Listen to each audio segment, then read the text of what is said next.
नमस्कार। आज का टॉपिक है 7 स्टेप्स वेट लॉस फॉर्मूला। इन स्टेप्स को अगर आप अपनी लाइफ में फॉलो करते हैं तो आप वेट लूज़ करने में सफल होंगे। ये मैं इतने कॉन्फिडेंस के साथ इसलिए बोल रहा हूँ क्योंकि मेरा एक ऑनलाइन प्रोग्राम है 90 डेज़ वेट लॉस चैलेंज। इसमें मैं अपने क्लाइंट्स को कस्टम न्यूट्रिशन और लाइफस्टाइल चेंज सजेस्ट करता हूँ, जिसको फॉलो करके वो 90 दिनों में नॉर्मल BMI और नेचर्स इंटेंडेड शेप में आ जाते हैं। आमतौर पे देखा गया है कि 10 से 40 किलो तक का वेट लॉस 90 दिनों में यानी कि 3 महीनों में होता है। पर यह इस बात पे डिपेंड करता है कि आपकी बॉडी में कितना अनवांटेड फैट है या आप कितने ओवरवेट हैं। तो इसी 90 डेज़ वेट लॉस चैलेंज में से आज मैं मोस्ट इम्पॉर्टेंट 7 स्टेप्स आपके साथ शेयर कर रहा हूँ। Step number 1, no salt after sunset. सूर्यास्त के बाद नमक का बिल्कुल भी इस्तेमाल नहीं करना है। आपको ये जान के हैरानी होगी कि रात में नमक खाने से बॉडी में वाटर रिटेंशन बढ़ जाता है, जो वेट लॉस को रोक देता है। आमतौर पे रात को हमारी बॉडी का मेटाबॉलिज्म स्लो हो जाता है और एक्स्ट्रा सॉल्ट को प्रोसेस करना मुश्किल हो जाता है। इसलिए सूर्यास्त के बाद नमक को बिल्कुल बंद कर देना बहुत ज़रूरी है।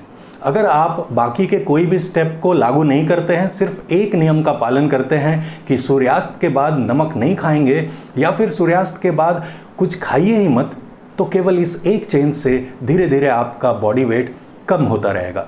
केवल इस एक स्टेप को फॉलो करने से आप 3 महीने में 9 से 10 किलो तक वेट लॉस एक्सपेक्ट कर सकते हैं। Step number 2, a glass of ash gourd juice on an empty stomach. रोज सुबह खाली पेट 1 ग्लास एशगार्ड जूस पीना है। सिप बाय सिप पिएंगे, जिससे 1 ग्लास को खत्म होने में 10 मिनट लगे। एशगार्ड जूस यानी कि सफ़ेद पेठे का रस बॉडी को डिटॉक्सिफाई करता है, और अगर आपका मेटाबॉलिज्म स्लो है, जो कि ओवरवेट होने का सबसे बड़ा कारण है, तो एशगार्ड जूस मेटाबॉलिज्म को बढ़ाता है।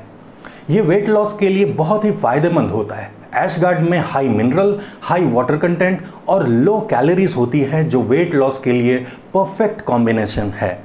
आयुर्वेद में एशगार्ड या सफ़ेद पेठा को बहुत सारी हेल्थ बेनिफिट्स के लिए यूज़ किया जाता है। एशगार्ड जूस के ऊपर एक वीडियो है मेरी, जिसमें मैंने इस जूस के मैजिकल बेनिफिट्स और इसको बनाने का मेथड शेयर किया है। इस वीडियो का लिंक आपको डिस्क्रिप्शन में मिल जाएगा, एक बार देख लीजिएगा फॉर योर बेटर अंडरस्टैंडिंग।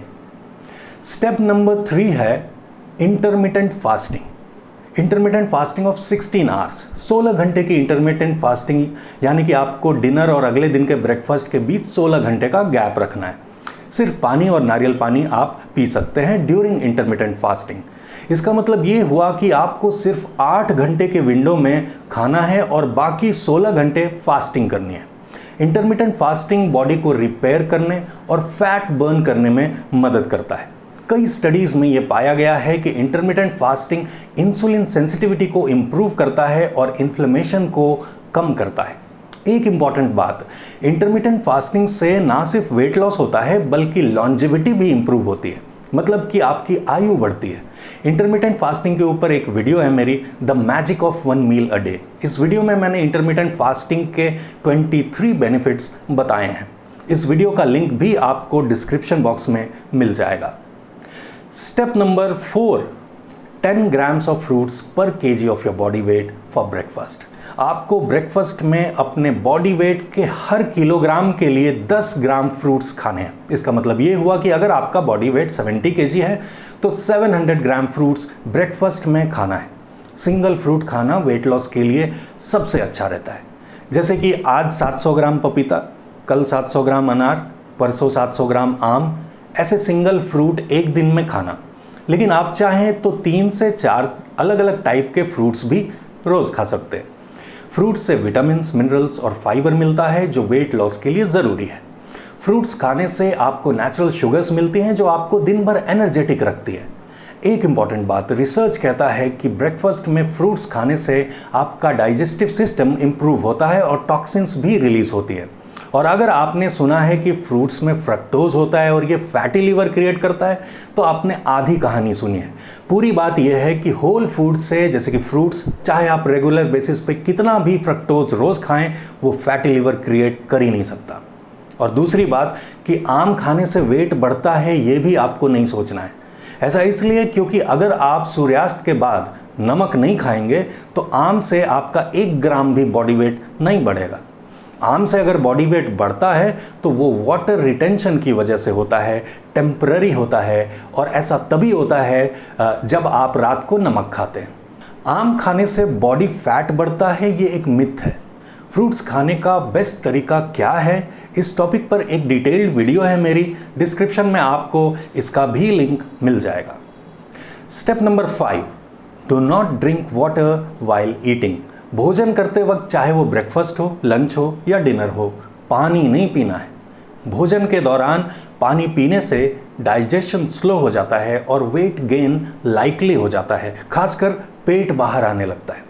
इसलिए पानी हमेशा भोजन के 1 घंटे के बाद या भोजन के 20 मिनट पहले तक पीना है, पर खाते वक्त कभी नहीं। मुंह का निवाला धीरे धीरे चबाइए ताकि खाते वक्त पानी पीने की ज़रूरत ही ना पड़े। पानी लेकर आप ज़रूर बैठिए, लेकिन इमरजेंसी हो तभी उसको पीना है, जब आप खाना खा रहे हैं। जब आप खाते वक्त पानी पीते हैं तो स्टमक एसिड्स डाइल्यूट होते हैं जो फूड डाइजेशन के लिए ज़रूरी होते हैं।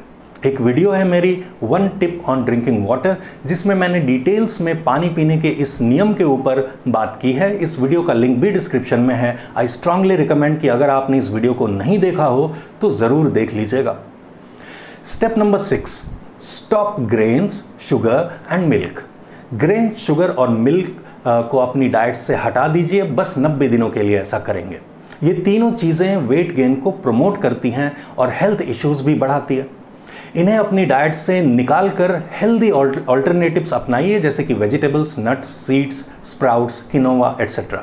आपको ये जान के हैरानी होगी कि अगर आप कोशिश करने के बावजूद वेट लूज नहीं कर पा रहे हैं तो 95% केसेस में रीज़न यही होता है कि ग्रेन्स, शुगर और मिल्क प्रोडक्ट्स आपकी बॉडी को इंसुलिन रेजिस्टेंट बना देते हैं, जो आपके वेट लॉस एफर्ट्स को नाकाम कर सकते हैं।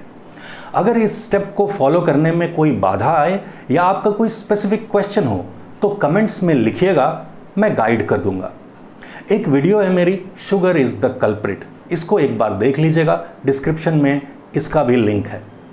और स्टेप नंबर 7 है 5 ग्राम सैलड्स पर KG of your body weight for dinner. Dinner में अपने बॉडी वेट के हर किलोग्राम के लिए 5 ग्राम सैलड खाना है। मतलब अगर आपका बॉडी वेट 70 केजी है तो 350 ग्राम सैलड डिनर में रोज़ खाएंगे। 3 से 4 तरह के वेजिटेबल से आप सैलड बना सकते हैं, पर उस सैलड में नमक नहीं होना चाहिए। सैलड से फाइबर मिलता है जो डाइजेशन को इम्प्रूव करता है और वेट लॉस में मदद करता है। सैलड्स में हाई वाटर कंटेंट होता है जो आपका पेट भरा रखता है और ओवर ईटिंग से बचाता है। सैलड्स में आप खीरा, ककड़ी, गाजर, मूली, चुकंदर, capsicum, bell peppers, lettuce, celery, धनिया पत्ता, हरा मटर एट्सेट्रा यूज़ कर सकते हैं। वेट लॉस के लिए एक पर्टिकुलर सैलड है, इसकी रेसिपी के ऊपर एक वीडियो है, डिस्क्रिप्शन में उसका लिंक है, देख लीजिएगा। मेरे जो 90 डेज़ वेट लॉस चैलेंज के क्लाइंट्स होते हैं, उनके फीडबैक के अकॉर्डिंग ये वाला सैलड वेट लॉस में काफ़ी मदद करता है। तो ये था 7 स्टेप्स वेट लॉस फॉर्मूला। इन स्टेप्स को अपनी रूटीन में शामिल करके आप वेट लॉस को आसान और इफ़ेक्टिव बना सकते हैं। अगर आपकी वेट लॉस जर्नी में एक प्लेटू आ गया है तो इन 7 स्टेप्स का पालन करने की कोशिश करिए, आपको ज़रूर रिजल्ट्स मिलेंगे। तो उम्मीद है आज की बात आपको समझ में आई। वेट लॉस के ऊपर एक प्लेलिस्ट है, इसका भी लिंक डिस्क्रिप्शन में आपको मिल जाएगा। समय हो तो इत्मीनान से देखिएगा। कोई सवाल हो तो कमेंट्स में पूछिएगा।